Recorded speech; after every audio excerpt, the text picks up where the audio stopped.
Welcome to Navigation and Discovery with Cameron Singh. On today's podcast, we have Shamina, and she is a singer and songwriter from California.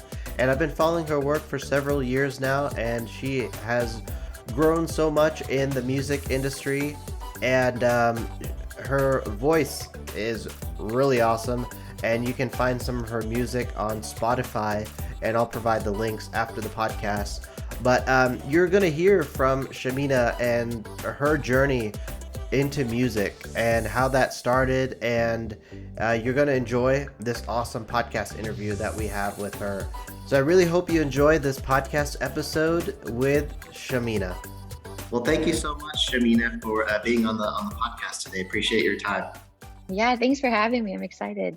Yeah, really excited for this discussion because I know I've been following your journey for years now, and you've really developed a successful career in the music world. So to kind of start off the interview, just wanted to start off and tell us a little bit about your growing up and how you really gained that interest in music.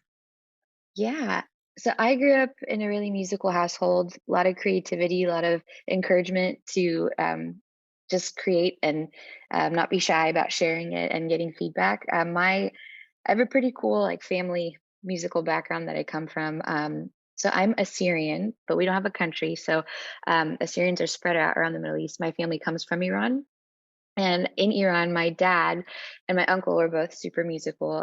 My uncle was played the accordion, still does, which is pretty awesome. But he is a composer, and he's also written a lot of songs for the Assyrian church, and is also a piano teacher. And then my dad was sang full time in the opera in Iran. He was in the ensemble there, and then he also wrote a lot of his own songs. Was an Assyrian folk group, like introduced the first electric guitar at his church in Iran. So I come from like a really cool background, and then obviously here in the States, I was born here, but I was probably, I think I was like 2 or 3 when my parents noticed I had an ear for music, and they were really excited and just tried to expose me to everything.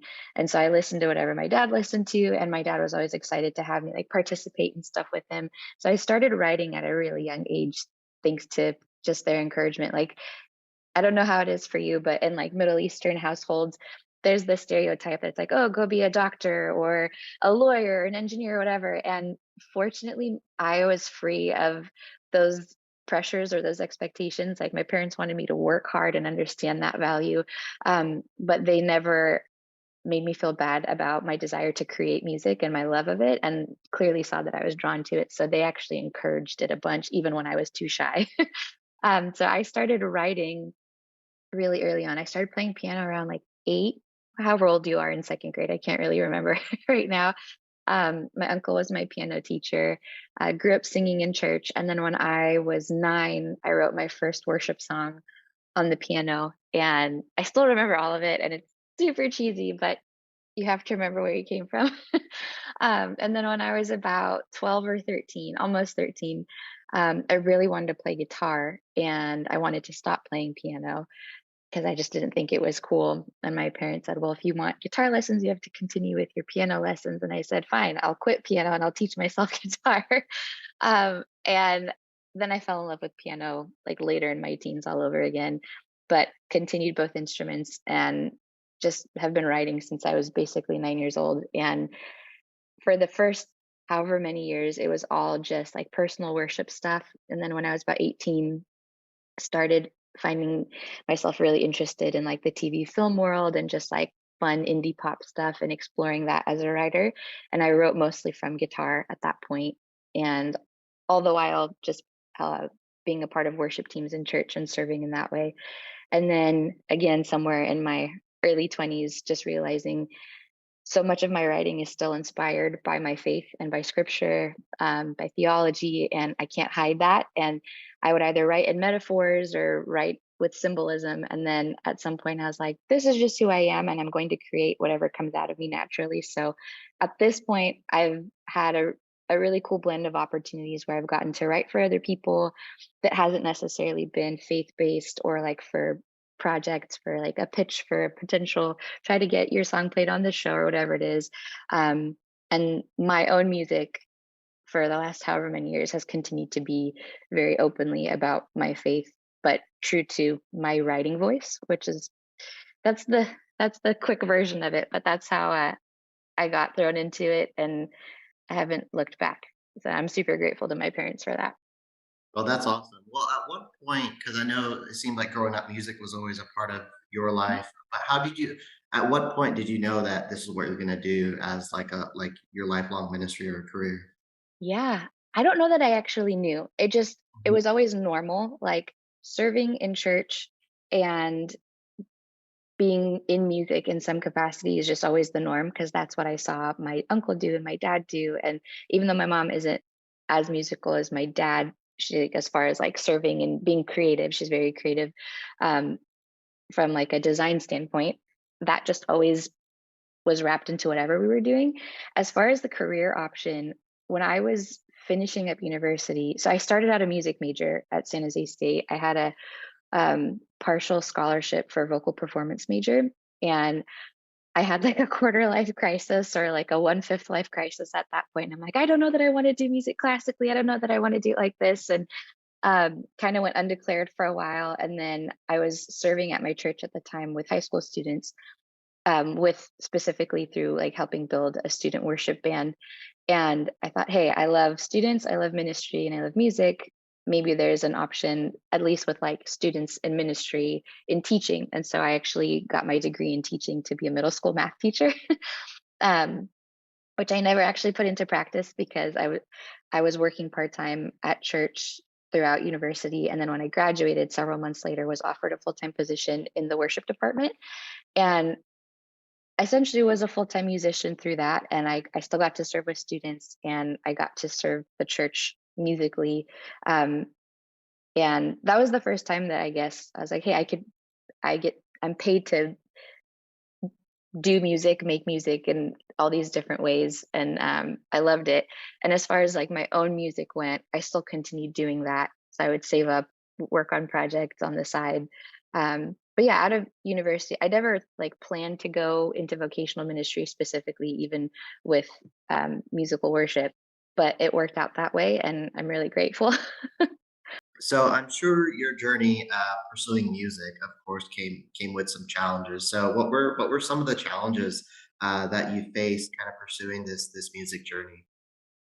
Yeah, man, a number of them. I would say, well, when I started becoming more serious about pursuing it and like heading out to Nashville a lot more and learning more about the industry on that side of things, um, there were just a lot of no's, right? It's such a saturated industry, and like it's awesome that there's so many people that create, but there's just so many layers to it. There's so much to try to break through is really hard, and um, I got told no so many times. Like I didn't fit in this box, I didn't fit in that box, or all those kinds of things, and that was really difficult because while I thought I knew what my voice was, I also didn't know where I stood and I didn't know how to be comfortable with that. So that was definitely, and that's like an ongoing journey. But that's definitely been a hard part of it just throughout the years of being told no a bunch and still having the the drive to keep going and like let that shape me in a positive way rather than that tear you down. Um, and also I would say too, I I wish I would have taken more risks, and not that so they are challenges in the sense that I don't know that I was brave enough when I was younger, um, to maybe have moved to a musical city Mhm. and maybe immerse myself even more, which at that point I would have probably been met with even more no's, honestly. But Yeah. um, like living and operating in a town that's not fully centered on music is really hard, and so um, that that created challenges where like, okay, like if this is my full-time job, I have to create outside of that. So where do I have the pockets to do that? Also, how do you build connections and network and all that? Um, Fortunately, I didn't have the struggle of like a supportive family. My family was always really supportive and believed in me and like have always been my biggest fans. But um, definitely like finding my voice and like being okay with that, especially as I got further on. Because being I feel like I found like similar battles, like being a young woman in ministry. Um, and in like a position of like some form of leadership and growing in that. And then on the music side too, not being still being gracious and like growing in wisdom and discipline and leadership, but also like knowing how to stand firm in certain things. That was definitely a process because I'm just a more introverted and shy personality. Um, and so, yeah, the learning through the nose, but at this point, being really confident in what I'm putting out and what I want to say and how I want to do it, and being perfectly okay with, hey, at this point, I've learned how some of the beast works and how I can do things independently where I don't have to be dependent on a label, or even though all that's really great, the resources are awesome. But yeah, I'm probably, this is a really long-winded answer to your question, but it was a slow journey, but a necessary and healthy journey of finding what my voice is and being comfortable with that, and finding how to be successful in music, even though it may not look like, hey, you're in the top 40. Like, there's just so many ways to be successful in music, so many avenues and things that you can do that might not be the obvious answer. But I hope that was clear.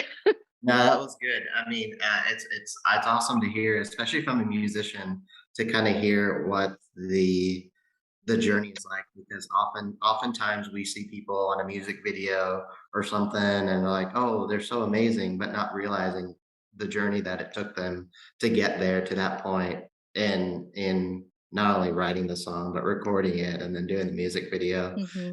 And so it's kind of, it's really awesome to hear your journey and your challenges. But you know, you talk about how faith played a role through all this. I know you've done uh, some faith based music, and then you've done some, yeah, I guess what I would call like mainstream music. So how did faith play a role throughout your journey so far in music? Yeah. Well, it's always like shown up within the content of what I was writing, like 98% of the time. Um, just because it forms so much of my worldview, how I see things, how I process them, how it impacts me. And so, like, I can't separate the two. Um, but from like outside of writing, the biggest thing is the Lord has always gone before me. And because sometimes I've struggled to like articulate things well, but within music or within someone else's song, being able to feel fully understood or able to express myself, like the safest place I've always felt is in worship with the Lord, and everybody else disappears. Even if I'm the person who's leading that moment, everybody else disappears to me, and it's just me and the Lord. And so, the safest place I've ever felt is in His presence in music. And um, the Lord's guidance through that has always been so huge. Like, He's always been very clear about what doors He's opening and what doors He's closing, and even when He's giving me the option to choose. And because of my walk with the Lord and how deeply I have seen Him move in my life, and that everything in my life is worship, not just musical, but like it's just all a response to His glory and His goodness. Um, and what He's done, like I can't help but point everything back to Him. So like every opportunity I've had or everything I've considered has to go back to the Lord, because it doesn't make sense outside of Him. Like what I have gotten to experience is only the hand of the Lord. What I haven't gotten to experience is the Lord's protection or the Lord saying, hey, this is not what I have for you. And because I want to glorify Him, like I just want people to know the hope that I have in Christ and pray that that's an encouragement to them. Um, it doesn't make sense for me to operate outside of that, if that makes sense. Um, so everything is always, whether it's been hard or heartbreaking or really exciting, it has to go back to the source, because the Lord has given the love of music and has given the ability to create it. And I just want to make sure it goes back to Him. Yeah, and another thing you mentioned is family was really important for you, especially growing up. And it seems like you've always been surrounded by music of some sort. How important was that throughout your journey in finding kind of that music was the path that you're going to choose? Yeah, huge. My dad like is very like literally the the musical example that I got to follow because he was a songwriter, um, participated in so many different avenues of music from opera to folk to like more nationalistic stuff or different things like that. And then obviously worship stuff in church. So getting to create and just see how that was just such a normal part of my dad's like daily and weekly rhythm, that was huge in shaping it for me. Like, yeah, like why wouldn't you just respond in song? Why wouldn't you just create like dude in everything? Don't ever stop. Um, and both of my parents have always been encouraging, and especially with my mom, I have like such an open relationship with her, so getting to talk to both of them, especially my mom, through a lot of my musical experience, they have just been such encouragers. And the two of them are also um, devoted followers of the Lord. And through their prayer and their wisdom and like their counsel through a lot of that, they've helped walk me through a lot of cool opportunities or encouraged me or like really been moments where they've, out of protection, with the Spirit's leading, called out different things, and they have, yeah, I can't do anything without them. And like at the bare minimum too, like they left a country in the middle of war to come to another country and rebuild a life and did something I will never have to do so that my sister and I could have an opportunity where like the idea of music as a full-time career is not crazy and is real. And I couldn't have achieved any of that if it wasn't for them. So Oftentimes, from what I've seen, especially, San Jose State, I saw, especially in my early years of college and even high school, and even still today, I think there's a lot of young people that struggle what their passion, their calling is, or they might think they're not good enough for certain career paths, so they might end up doing what's the safe bet for them, or maybe, as you said, like what their parents encourage them to do. So, what advice would you give to others, not just young people, but I guess everyone that's really trying to figure out what they want to do and what their calling is? What advice would you give to those that are really struggling what they want to do in life? yeah, it's a great topic. I think it's important to know that realistically, for the majority of us, like passion and calling doesn't always necessarily is not always necessarily synonymous with like your day job, if that makes sense. Because you don't only live to work, but you do have to work to sustain life, right? Sometimes your passion and your 9 to 5 align, and that's an amazing opportunity. And sometimes they don't. But the thing that you are passionate about or that you are called to do and you're clear on that also doesn't suffer just because you have a 9 to 5, and that there's also a way to um, carry that passion and represent it in your 9 to 5 workplace. um, and also like some people know from a really young age what they're supposed to do and some people don't, and whatever that looks like for any individual, I would encourage the posture of a student for the rest of your life. um, there's you can be confident and clear, but you should always have the mindset of there's still someone that knows more than me, and maybe I can have, maybe there's something for me to learn in this situation even if it's not like directly associated with the thing that you're wondering.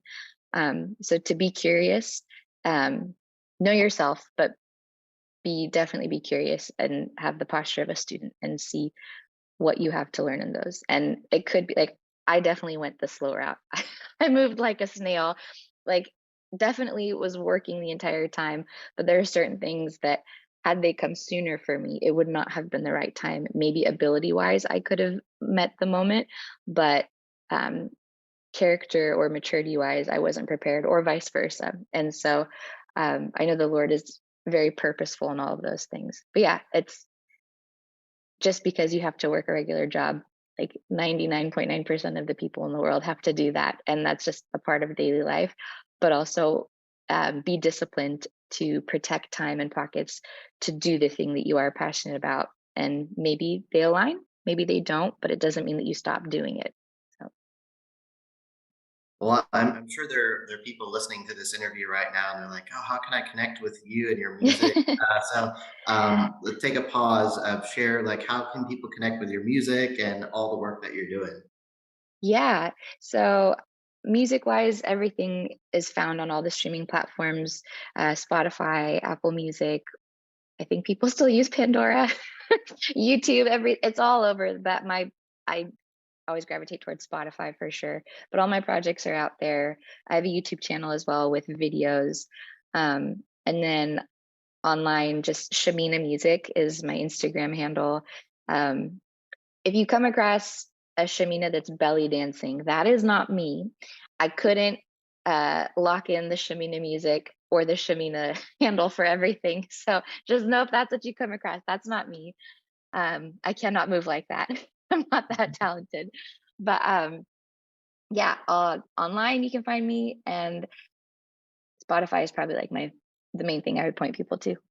And I'm kind of curious as well. There was some recent traction in your social media about a project that you were raising money for. Can you tell us a little bit about that project? Yeah, absolutely. So in March, mid-March, I launched a Kickstarter campaign. Are you familiar with the Kickstarter platform? So Mhm. it's a crowdfunding platform, and I did it to help raise funds for this next project that I've been working on. And I did a Kickstarter maybe like 10 years ago. And um, being independent, you just have to save up money, and whatever you put out, whatever the income comes back to you, put that back into music. And with some of this stuff that I really wanted to accomplish, I was like, I think I've got a village of people that will come around me. Um, and I was so grateful. It was such an emotional roller coaster. But yeah, I raised funds to record this next project. It's not like a crazy out there sound. It's just a little bit different than what I had done, a little less like raw 5-piece, 4-piece band kind of feel, and exploring some more of my vocal, where my voice lands in terms of different styles and how I can blend those to make a true Shamina sound. So I'm really excited to share it. I got to record with a musical hero of mine, and we recorded while I was in the midst of the campaign.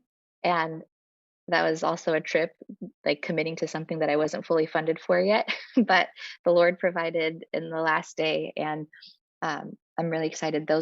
I'll get to start sharing them in the new year, which I'm really excited about. I've been getting mixes back, and we're wrapping up different parts of that, and then moving to like the visual art side of it. And I'm so stoked. Awesome, awesome. So in addition to that kind of that project, what does the future hold for Shamina Music?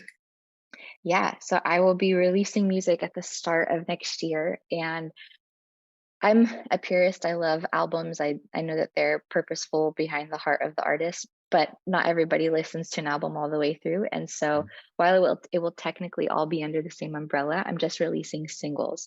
Um, and so I'll start doing that probably in February of this next year, just really taking the time over the remainder of this year to be thoughtful and plan out how I want to release everything between the songs and like video or different things that accompany that.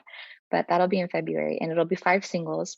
I have more music that I aim to record, but I'm starting with these 5, and I'm really excited to share them.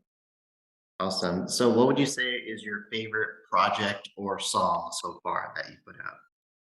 That I've put out. Ooh, that is so hard because they're just all so meaningful in different ways. Um, it's like I picking who your favorite kid is, I have right? to say my favorite is your cover of "1,000 Hallelujahs." Oh, thanks, dude. Yeah, That yeah, that was a really fun project. We had a stunning backdrop that we got to film yeah. in. It was amazing. And the guys I played with were just phenomenal. My friends Jason and John, just out of this world. Like they just knocked it out of the park. Mhm. So yeah, I haven't actually answered your question, have I? That is definitely a really cool project. That holds a special place in my heart because I've never done like a live um, acoustic kind of project, and I've always wanted to. So got to check that off the list. I would say my album From the Valley was probably one of the biggest like personal accomplishments, especially because at that point I was a new mom. My daughter was about almost a year old when I went and recorded it, and part of like the journey of the no's, like in this season of life, being written off because I am a mother. I've got a 3.5-year-old now, and I'm due in 4 weeks with our second daughter. And just the immediate Mm. pass you up just because you're a mom is really disappointing, but at the same time, it's like, hey, I've probably never been busier than I have in the last couple years of being a mom, like specifically with music. And so much more life has come out of writing with that.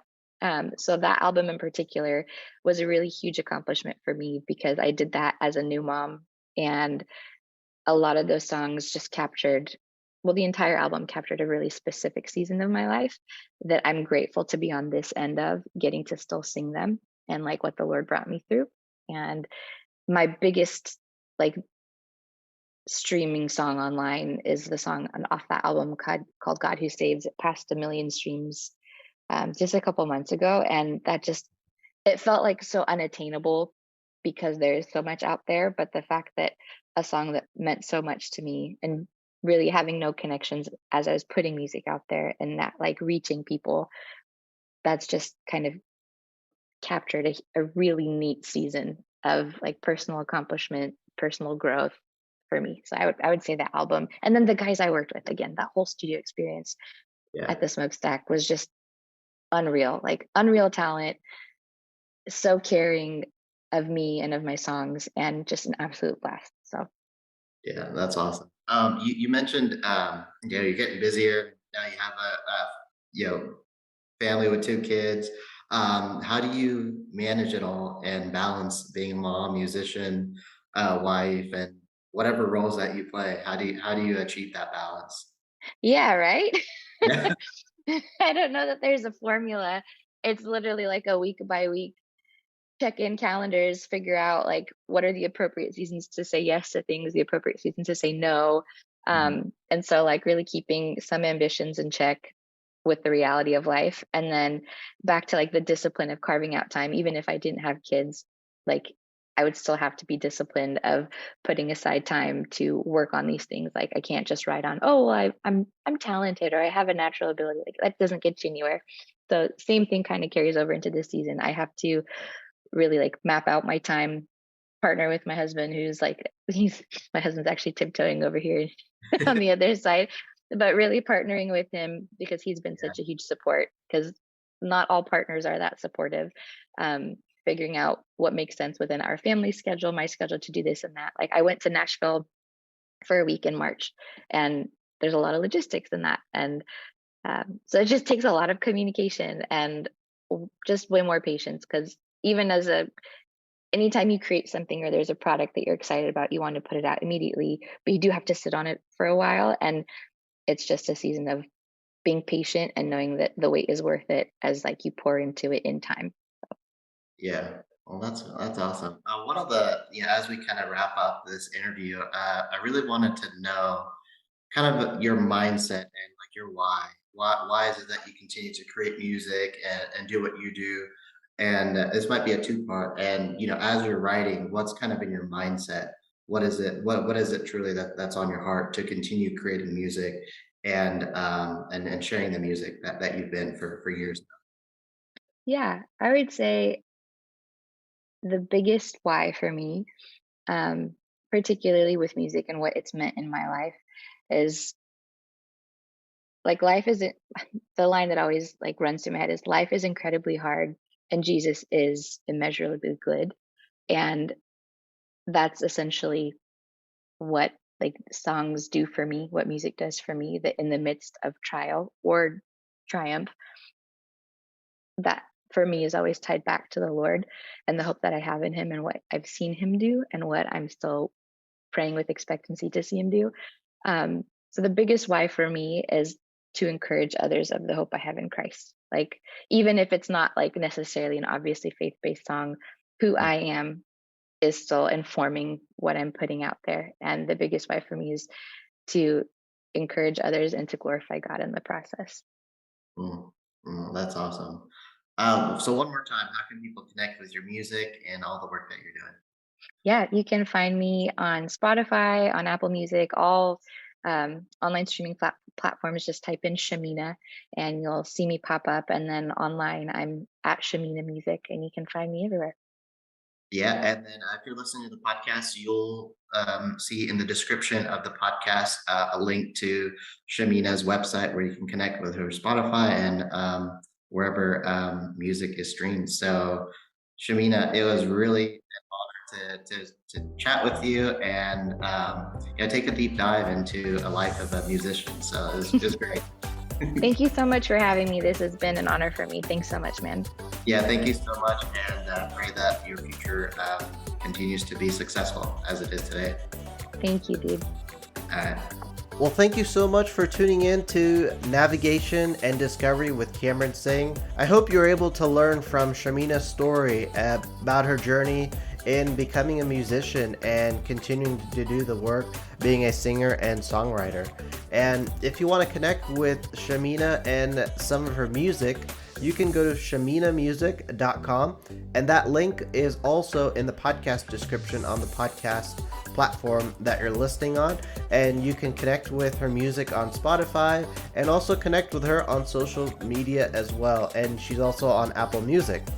So I hope you enjoyed that interview with Shamina, and also wanted to mention, if you haven't gotten a copy of my book, Navigation and Discovery, you can go to my website, CameronSing.com, or also go to CameronSingBook.com, and those links are also in the podcast description.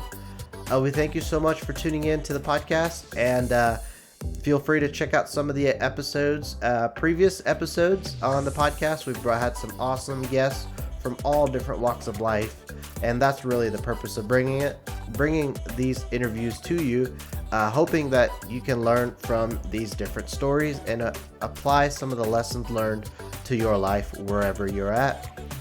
Thank you again for all your support and for tuning in to the podcast, and we'll catch you on the next episode.